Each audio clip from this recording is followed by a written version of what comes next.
Tere kõigile! Marko siin uue videoga ja täna vaatame sellist toodet karbist välja nagu Polar A300. Tegemist on siis aktiivsusmonitori või siis spordikellaga. Kumb ta on, et ma arvan, et ta ikka rohkem on lihtsalt aktiivsusmonitor, et päris sportlasele ta ei sobi. Aga vaatame kohe järgi, mis siin karbis peitub.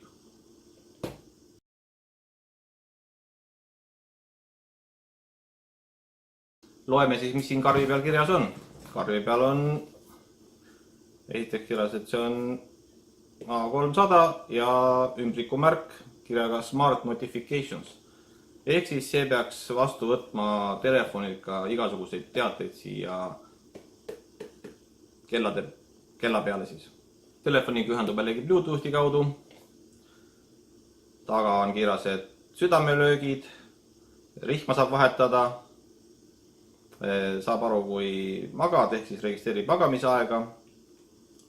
Nii äpp telefonis, arvutis, nii päevased aktiivsus, eesmärgid, kalorid, sammud ja vibreerib, kui jääd lihtsalt istuma, annab teada, kui on vaja liigutada.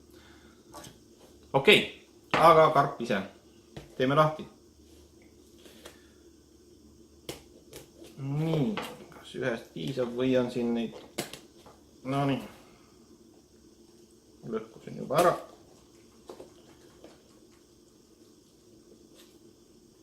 Saan nüüd siin aru, kus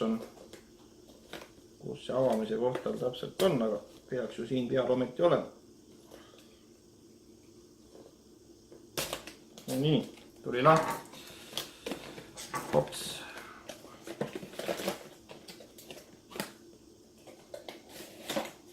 Nii.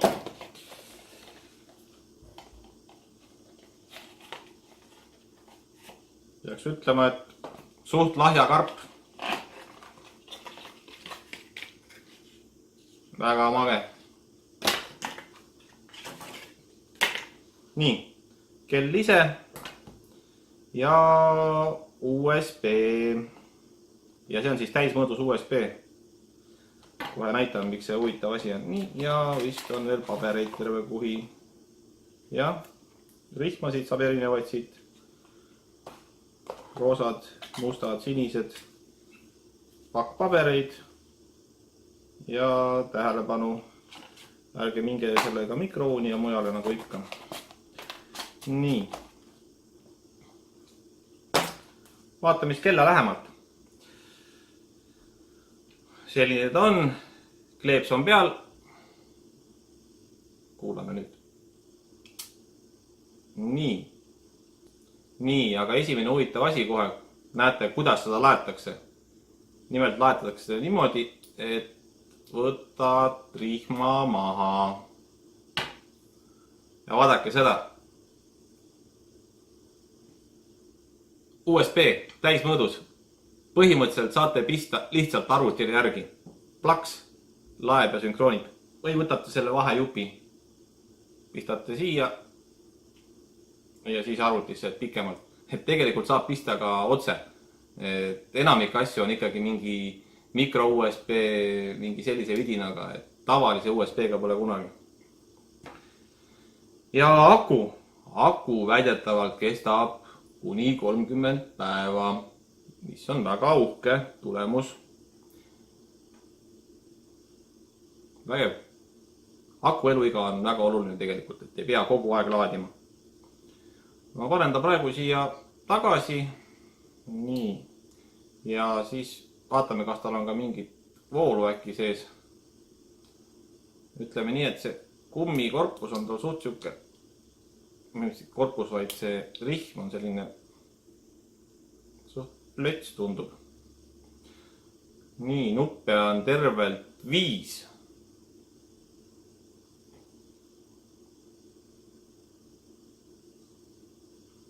Selline ta välja näeb.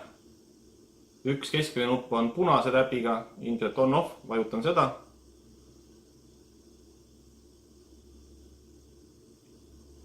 See ei tee küll miskit. Ei tee ka ükski teine nupp. Ühesõnaga, karbist välja võetud on. Kiirelt panen ka käima, panen laadima vahepeal ja siis vaatame uuesti, mis ta siin tuluksed põlema paneb. No nii, Marko siin ja panin natukene voolu sellele kellakesele sisse. Võttis pildi ette.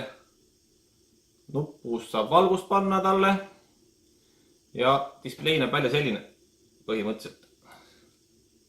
Ma ei tea, kuidas tuli ära ei kustu, et näete. Must-valge ja täiesti normaalselt loetav.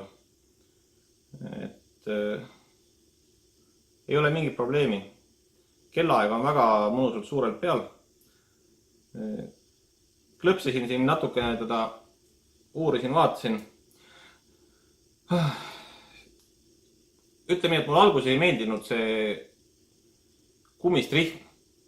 Aga tegelikult, arvestades seda tegelikult ei pea ära võtma rohkem kui sisuliselt, ütleme, kord kuus või siis, kui tahate võib-olla andmeid tihemini kätte saada, mitte üle Bluetoothi, aga ütleme otse kellast, et siis võib-olla kord nädalas. Aga tegelikult sünkroonimine peaks toimuma vabalt üle Bluetoothi, nii et korra kuus see rihm ära võtta pole üldse probleem. Ja rihmamaterjal on tegelikult väga mõnus. Väga mõnus on rihmamaterjal. Ja ilmselgelt aku kestab sellepärast nii palju, et ei ole mingisugust värvilist värki. Kui me vaatame seda teist kella siin, Samsungi oma, siis me näeme seda vahet. Siin läks mingi activity peale, võtame maha. Lülitame tuled põlema. Display vahe on ilmselge. Et väga ilusa displayga. Aga aku kestab sisuliselt 3 ööpäeva ja kõik. Mitte piuksugi rohkem, pigem nõksa vähem. 2,5 kui aktiivsemalt kasutada. Et see, et seda peab kogu aeg laadima, see on selle aparaadi miinus. Ja muidugi hind. See maksab siin 120–130 eurot. Samsungi oma on 2 korda kallim. Et hinnavahe on nagu ilmne. Ütleks niimoodi, et see on inimesel, kes tahab ikkagi oma aktiivsust mõõta ja tal pole oluline, et see display on selline uhke värviline, mingisugune selline tilu-lilu siin, võite siin ekraani ära vahetada, särki-värki. Üldiselt on väga sarnased oma funktsioonidelt, mida nad teevad. Aga see on must-valge ja hoiab akut kõvasti kokku. Aga jällegi, sama jutt, mis selle vidina kohta ma rääkisin. Tavaline kell tuleb ära võtta. Kuidagi sellest ei pääse. Et see on ikkagi täielik kella aseaine. Kui te ei kanna tavalist kella, siis ma ütlen, et ükskõik milline nendest spordikelladest või aktiivsusmonitoridest on väga hea valik. Panin käe peale esimest korda. Väga mõnus rihm, ma võin teile öelda. Kui ta katsudes tundus siuke kummine veniv, siis tegelikult käe peal teeb see ainult head. Parem kui see. Väga mõnus. Ja näeb täiesti, ma arvan, viisakas välja. Jah, ja paistab, et ta näitab kella kogu aeg. Et ta ei kustu vahepeal ära. Või siis äkki, kui ma väga kaua paigal olen. Siin on niimoodi, et liigutad käe randme liigutusega üles, siis ta läheb tuli põlema. Ehk näitab kella, et muul ajal on ta kustunud ja ometi aku kestab 2-3 päeva. Siin nagu aku eluiga on oluline. Sisuliselt see kestab sama palju kui, mis ma teile siin näitasin varem, Xiaomi 1S, mis on ilma displeita, on samamoodi 30 päeva. Ja teeb ka jälle sama asja. Hinnavahe oli muidugi odavam. Jällegi 100 eurot maha ovilt. Aga siin ma ütleks, et see on ikkagi rohkem kellamoodi. Rohkem tavalise kellamoodi kui see vidin. See paistab igast asendist välja, et see on mingi kahtlane asi, mitte tavaline.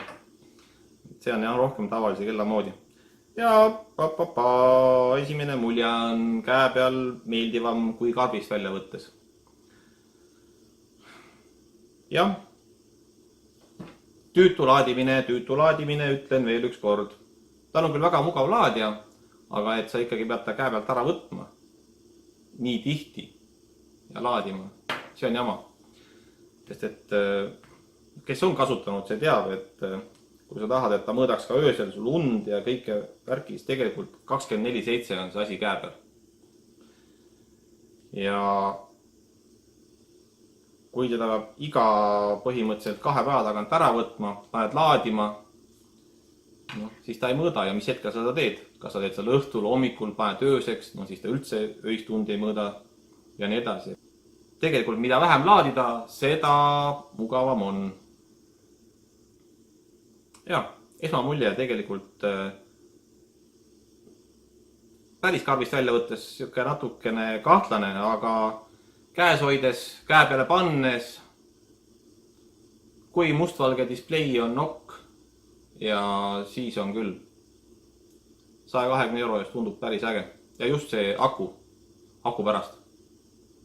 Ma siin teda 30 päeva testima ei hakka, ma teen sellega ühte muud asja.